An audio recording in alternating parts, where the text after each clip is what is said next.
Desde las primeras civilizaciones, las montañas nunca fueron solo un montón de piedra, sino un lugar donde el ser humano siempre sintió que el cielo estaba un poco más cerca.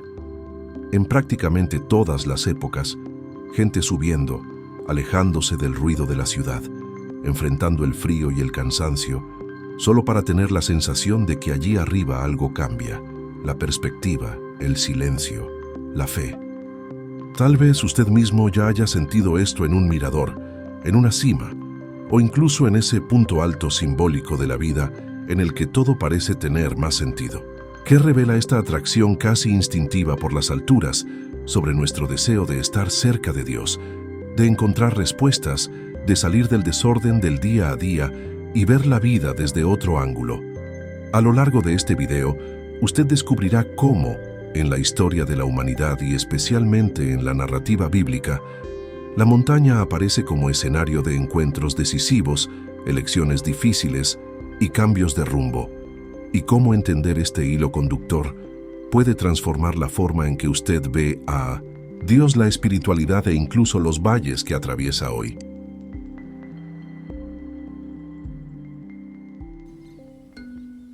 Desde mucho antes de que se hablara de teología sistemática o religión organizada, pueblos de todo el mundo miraban a las cimas y pensaban, allá arriba debe ser la dirección de Dios.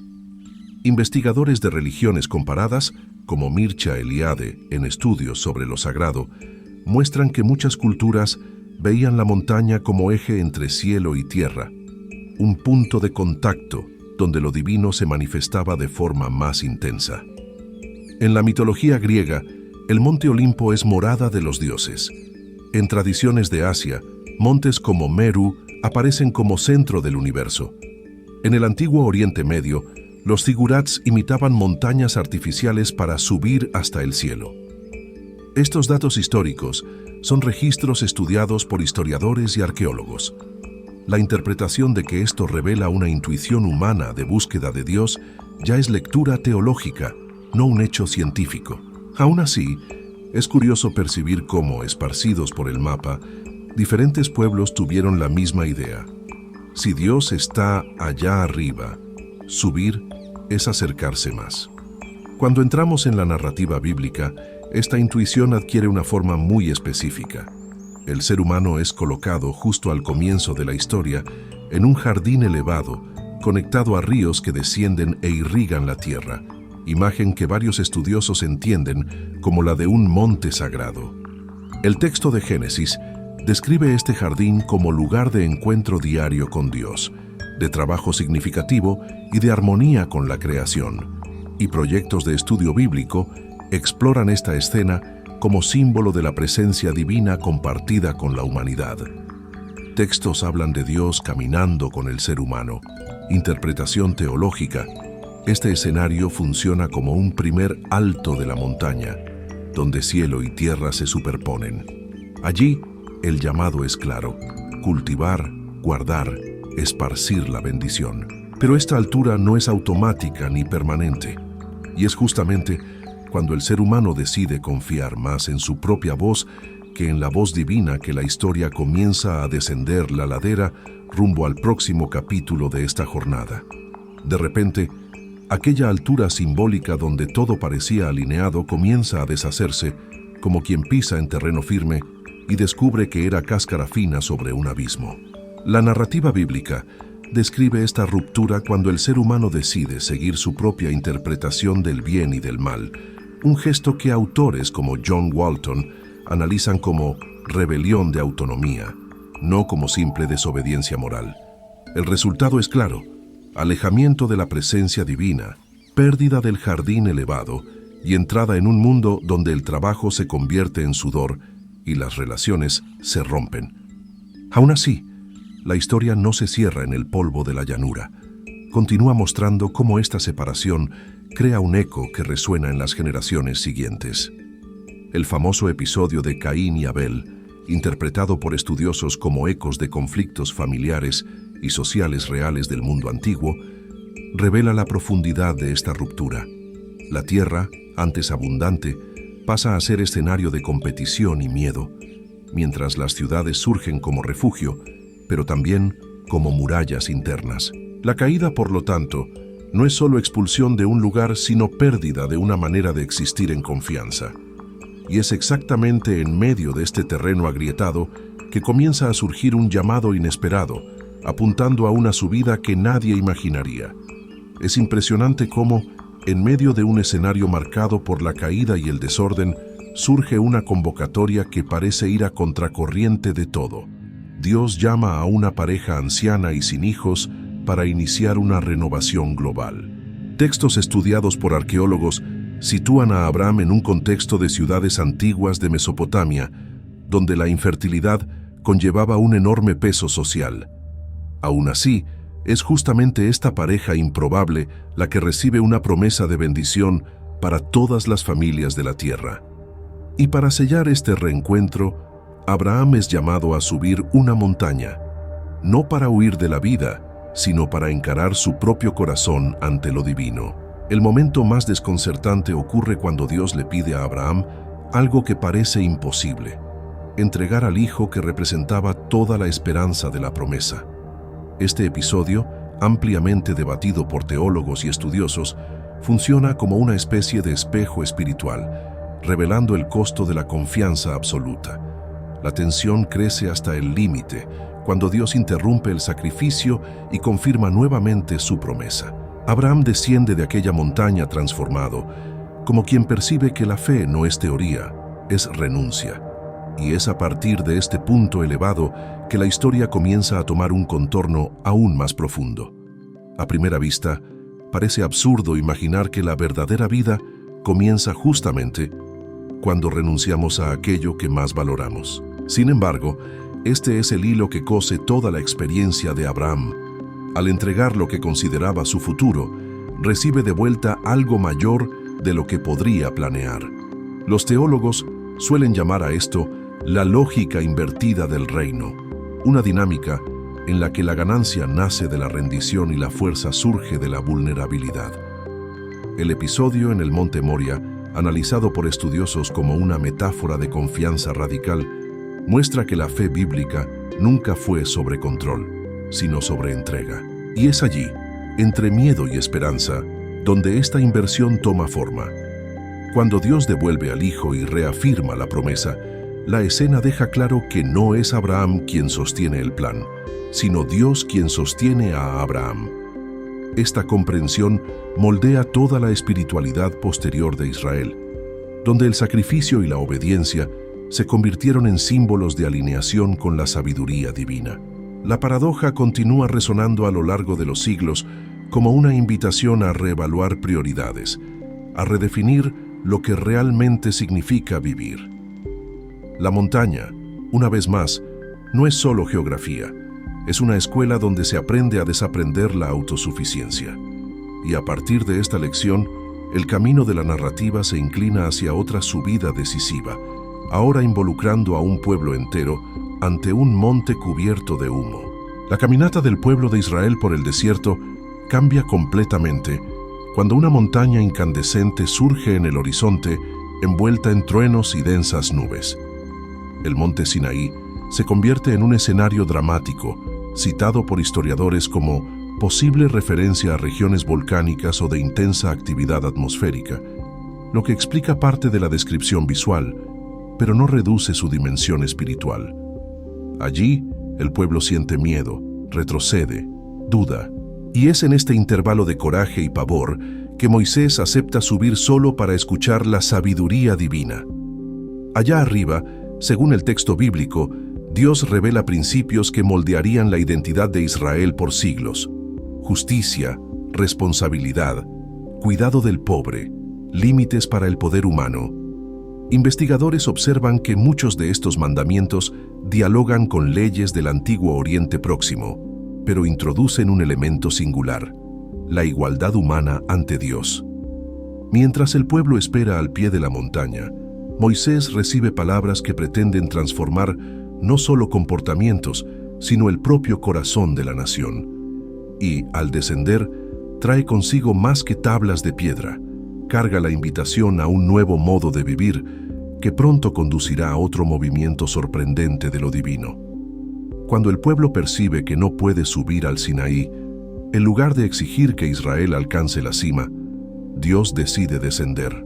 Esto sucede en la construcción del tabernáculo, una tienda elaborada que los estudiosos describen como un microcosmos del jardín y de la montaña original. Cada detalle, desde las cortinas bordadas hasta el incienso y el arca, funciona como símbolo de proximidad, mostrando que lo divino no está distante, sino caminando junto en medio del polvo del desierto. Este movimiento tiene respaldo textual claro en Éxodo, donde la gloria llena el tabernáculo. Y para Israel, la presencia viajera de Dios se convierte en una especie de montaña portátil. A medida que la tienda acompaña al pueblo en cada parada, el mensaje se hace evidente. No es el lugar elevado lo que garantiza el encuentro con Dios, sino la disposición de vivir conforme a su sabiduría. Arqueólogos e investigadores reconocen que tiendas y santuarios móviles eran comunes en culturas nómadas del Oriente Próximo, pero el tabernáculo se destaca por el propósito espiritual de representar a un Dios que se acerca. El cotidiano del campamento, con sus crisis, murmuraciones y reconciliaciones, se convierte en aula para aprender a confiar. Israel descubre que la santidad no está aislada en la cima de un monte, sino que puede ocupar el espacio simple de una tienda.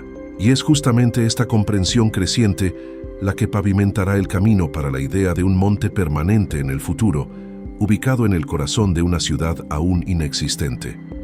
Con el paso de los años, la tienda da lugar al deseo de permanencia, y es David quien elige una colina específica para establecer su capital, Jerusalén, construida sobre el antiguo monte Sión. Los historiadores señalan que las ciudades fortificadas en colinas eran comunes en el Oriente Próximo por razones estratégicas, pero en la narrativa bíblica, esta elevación adquiere un simbolismo mayor. Sión pasa a representar no solo seguridad militar, sino la posibilidad de un reino guiado por la justicia y la sabiduría divina. Los profetas, como Isaías, comienzan a imaginar este lugar como centro de renovación global. Y así, la pequeña colina local se transforma en escenario de una esperanza que mira un futuro mucho más amplio. Esta visión profética describe una época en la que todas las naciones serían atraídas a la sabiduría de Dios, como ríos subiendo hacia la montaña. Una imagen poética, no literal, usada para comunicar impacto espiritual. Textos como Isaías capítulo 2 y Miqueas capítulo 4 refuerzan esta promesa, describiendo un mundo gobernado por paz y equidad. La idea es simple, pero poderosa. De un punto elevado en la tierra surgiría un nuevo modo de vivir. Israel alimenta esta expectativa mientras enfrenta sus propias contradicciones internas, oscilando entre fe e infidelidad. Y es justamente esta inestabilidad la que hará que la historia una vez más se desplome de la altura al valle profundo del exilio. La misma montaña que un día simbolizó esperanza comienza a transformarse en escenario de decadencia, cuando Israel, ahora fortalecido y estabilizado, repite el error ancestral: confiar más en su propio poder que en la sabiduría divina. Profetas como Jeremías y Ezequiel describen en detalle prácticas de injusticia, idolatría y abuso que corroían el corazón de la nación. Hechos que encuentran paralelo en registros arqueológicos que revelan tensiones sociales e inestabilidad política en aquel periodo.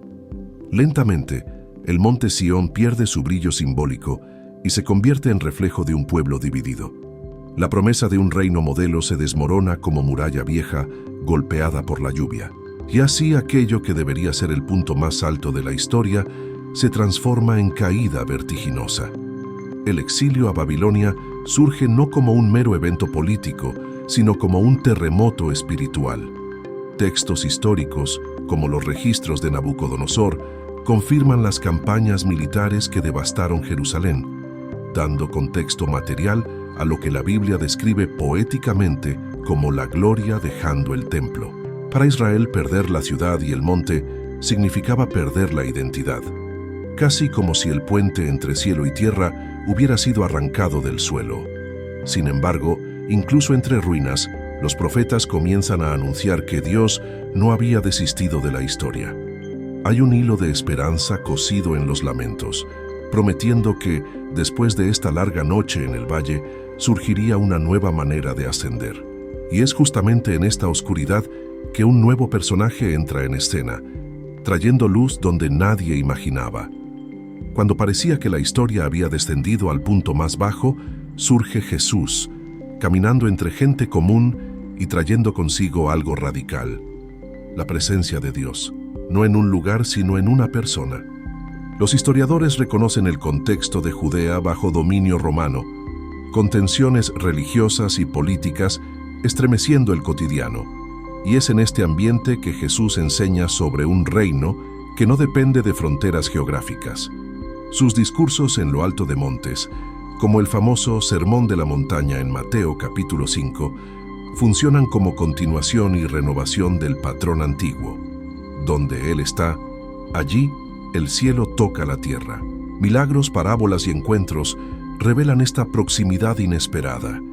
Es como si la montaña original hubiera descendido para caminar con sandalias en medio del pueblo. La prueba máxima aparece cuando Jesús enfrenta su propia entrega, no en un monte de gloria, sino en el Gólgota, un lugar de ejecución romana. Fuentes históricas, como registros sobre crucifixiones, confirman que aquel método estaba reservado a los indeseables, y justamente allí Jesús elige confiar completamente en el Padre. La resurrección, proclamada por los primeros discípulos y registrada en múltiples testimonios antiguos, presenta a Jesús como nuevo punto de encuentro entre lo divino y lo humano. No metáfora, sino declaración teológica central del cristianismo. Él se convierte en la montaña viva, accesible a todos en cualquier lugar. Y es de esta nueva elevación que nace una invitación que atraviesa siglos y desemboca en el próximo movimiento de esta jornada. Es como si, después de todo este trayecto por las alturas y profundidades, Jesús mirara a cada persona y dijera: ahora es su turno de seguir el camino de la sabiduría divina. La comunidad que nace después de su resurrección, descrita en Hechos capítulo 2, vive esta realidad de forma práctica, compartiendo recursos, cuidando de los vulnerables y llevando esperanza a diferentes pueblos, algo confirmado por fuentes históricas que registran el impacto social de las primeras generaciones cristianas. Subir con Jesús, por lo tanto, no significa escapar del mundo, sino transformar el mundo desde dentro, viviendo valores que resuenan con la cima de la montaña. Es una vocación para traer luz donde hay sombra, reconciliación donde hay conflicto, justicia donde hay abuso. Y mientras esta misión continúa, la historia deja en el aire una pregunta que nadie puede ignorar: ¿hasta dónde está dispuesto a subir? Al final, todas estas montañas, desde el Edén perdido hasta el Gólgota inesperado, forman un único panorama que revela algo simple y profundo. La espiritualidad no es una huida hacia lo alto, sino una jornada de transformación que comienza aquí abajo, en el terreno irregular de la vida real. Cada subida, cada caída y cada reencuentro muestran que Dios no se esconde en la cima inalcanzable, sino que se acerca mientras caminamos, tropezamos y volvemos a empezar. Entender esta historia nos hace percibir que la altura, en el sentido bíblico, es más postura que geografía. Es elegir la sabiduría que cura, la fe que sostiene y la entrega que libera. Y tal vez la gran pregunta que queda resonando, como viento golpeando la ladera, sea esta: si la montaña ahora está abierta para todos, ¿qué hará usted con este camino delante de usted?